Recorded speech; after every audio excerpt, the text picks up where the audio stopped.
हम आपको अपने पिता की बात बता रहे हैं। हमारे पिता जिस दिन हम भागे उसके 3 दिन बाद हमको पकड़ा गया। खोजबीन सब शुरू हुई तो 3 दिन बाद पकड़ा गया कि एक गोरा लड़का है वहां जंगल में देवी के मंदिर में रह रहा है।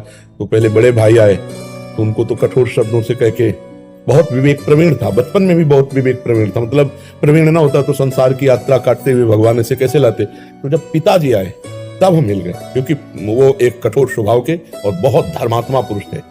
उनकी हम आंखों में कभी आंसू नहीं देखा। बहुत ही दृढ़, सर्दी गर्मी भूख प्यास सब बर्दाश्त करके संतों की सेवा करना, गृहस्थ एकदम किसान आदमी ऐसे।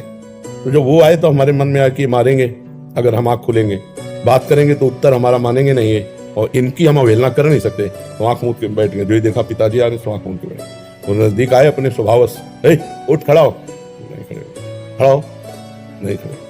तीसरी बार का आप खड़ा हो जा तो हमें लगा डंडा पड़ेगा, चौथी बार तो खड़े हो गए। बच्चे ही थे, खड़े हो गए। तो चाचा जी वगैरह उनको बड़े भैया कहते थे, तो हम भी पिताजी नहीं कहते थे, हम भी बड़े भैया कहते थे। तो उनका बड़े भैया आपसे प्रार्थना करें।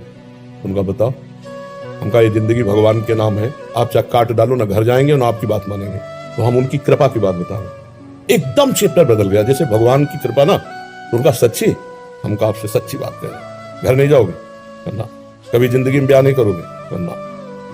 पूरे खड़े हो जाओ, खड़े हो जाओ, ऐसे छाती से लगाओ, कहा राम राम राम, 3 बार ऐसे छाती से राम राम राम ऐसे कहा। जाओ, अगर ऊसर में भी बैठोगे तो फूलों की वर्षा हो। जाओ, जिंदगी में कभी तुम्हारा कोई बाल बांका नहीं कर सकता। पर एक बात ध्यान रखना, अगर आप बाबा जी बनते हो तो हमारा आशीर्वाद, ऊसर में भी बैठोगे तो फूल बरसेंगे, और जिंदगी में कोई बाल बांका तुम्हारा नहीं कर सकता।